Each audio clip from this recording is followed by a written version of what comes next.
Ma'am, are you Glenda Williford? Yes, ma'am. And Mr. Rojas, will your client waive the formal reading of the motion? She will, Your Honor. Give me just a second to get that pulled up. Our agreement, Your Honor, is for her to go into special needs safety. Thank you.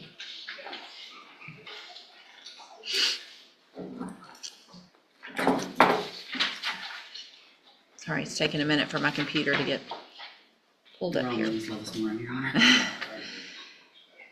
Okay, so Ms. Williford, in cause number 24, DCCR 1720, I have a motion to revoke your unadjudicated probation.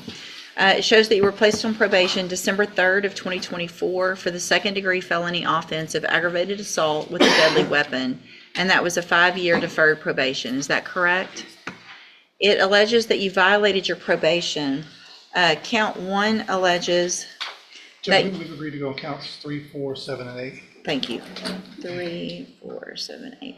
Count 3 alleges that you provided a urine sample August 14th of 2025 that tested positive for tetrahydrocannabinol. Is that true or not true?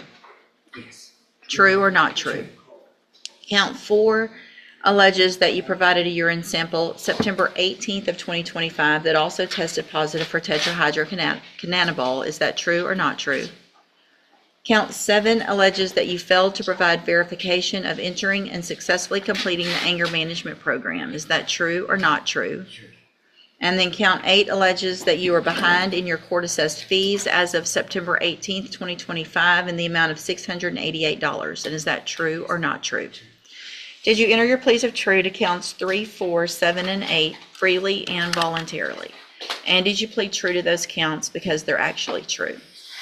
I have here on the tablet some documents that have your signature on them that the state has marked as exhibit number 1. Before you signed these, did you go over them with Mr. Rojas? Do you fully understand them? Yes. And do you understand, if I follow this agreement that you've made with the district attorney, that you'll be waiving or giving up any right to appeal? Yes. Speak up, please. Yes, ma'am.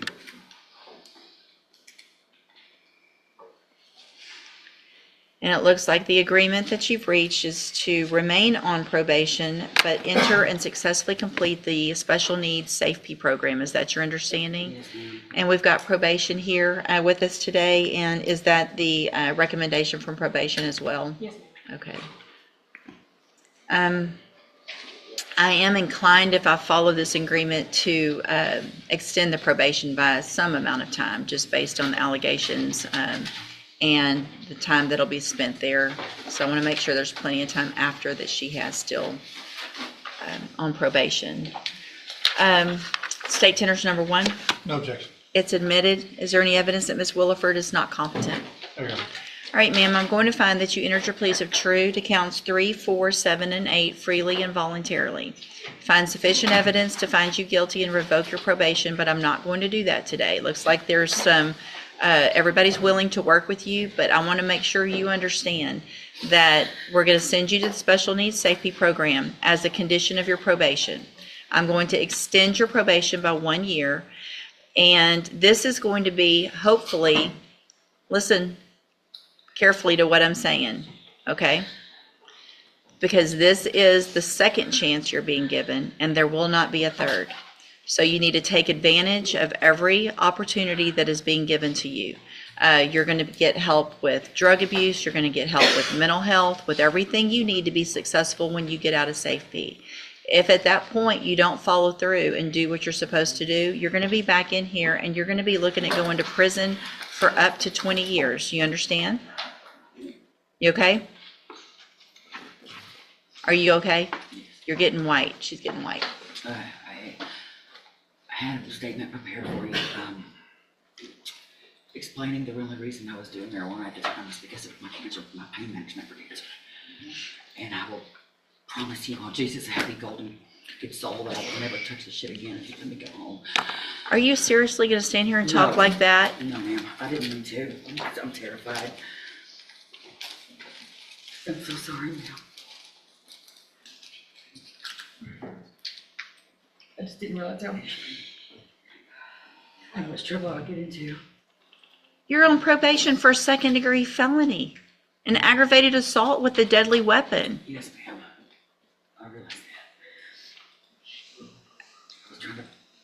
there's all kinds of other ways to deal with issues. And there's definitely more respectful ways to speak to the person who could put you in prison for up to 20 years. I don't have to go along with this plea agreement right now.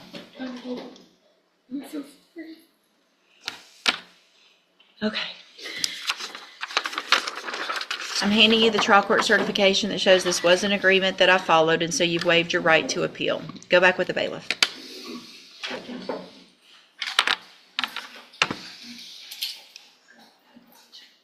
All right, are you Kashma Thomas? Yes, ma'am. And Mr. Rojas, will your client waive the formal reading of the motion? He will, Your Honor. Judge, with the court's permission, we're going to abandon 5, 6, and 7. It's my understanding that those cases have been dismissed. Okay, thank you, Ms. Malfino. Mr. Thomas, in cause number 23, DCCR 0935, I have a motion to revoke your community supervision. It shows that you were placed on probation October 17th of 2023 for the offense of evading arrest or detention with a previous conviction. That was a 2-year state jail felony term that was probated for 5 years. Is that correct? Yes. And wait, was there a first amended? Hold on. What am I? There's a first Oh, amended. sorry, I'm looking at the wrong one. First amended. Here we go. Give me a second.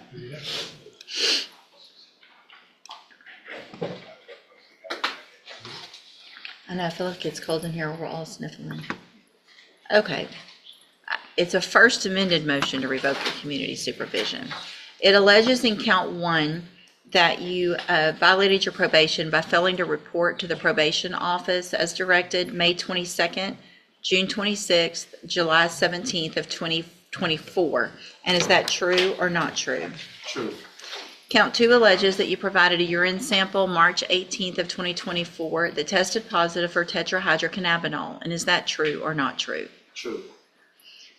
Count 3 alleges that you failed to pay your court-assessed fees as directed, and as of July 17th, 2024, you were behind $820. Is that true or not true?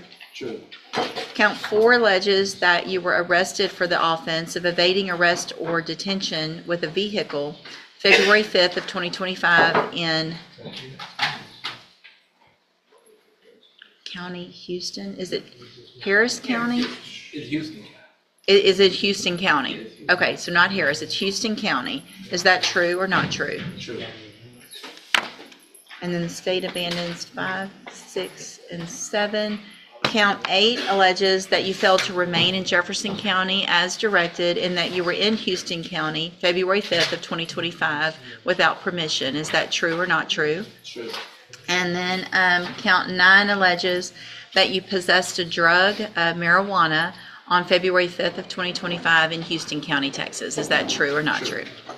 Did you enter your pleas of true to counts 1, 2, 3, 4, 8, and 9 freely and voluntarily? Yes, ma'am. And did you plead true to those counts because they're actually true? Yes, ma'am. I have here on the tablet some documents that have your signature on them that the state's marked as exhibit number 1. Before you signed these, did you go over them with Mr. Rojas? Yes, ma'am. Do you fully understand them? Yes, ma'am. And do you understand, if I follow the agreement that you've made with the district attorney, that you'll be waiving or giving up any right to appeal? Yes, ma'am. State tenders number 1. No objections. It's admitted. Is there any evidence that Mr. Thomas is not competent? No, Your Honor. All right, sir, I'm going to find that you entered your plea of true to counts 1, 2, 3, 4, 8, and 9 freely and voluntarily. Find those counts true. Find sufficient evidence to revoke your probation, and at this time, revoke your probation. Reassess your punishment in accordance with your agreement to a term of 15 months in the state jail prison. You will receive credit on that sentence for any time that you've been in custody that the law gives you the right to receive. I have handed you the trial court certification that shows this was an agreement that I followed, so you have waived your right to appeal. I also handed you a written admonishment regarding your ineligibility to possess a firearm or ammunition. I went over that with you when you entered your plea at the first hearing because you were convicted, but I do want to make sure you read it and understand that because you are convicted of that offense, you're not eligible to possess a firearm in Texas, okay? Yes, ma'am. All right, you're free to go. Back with the bailiff. Thank you, sir.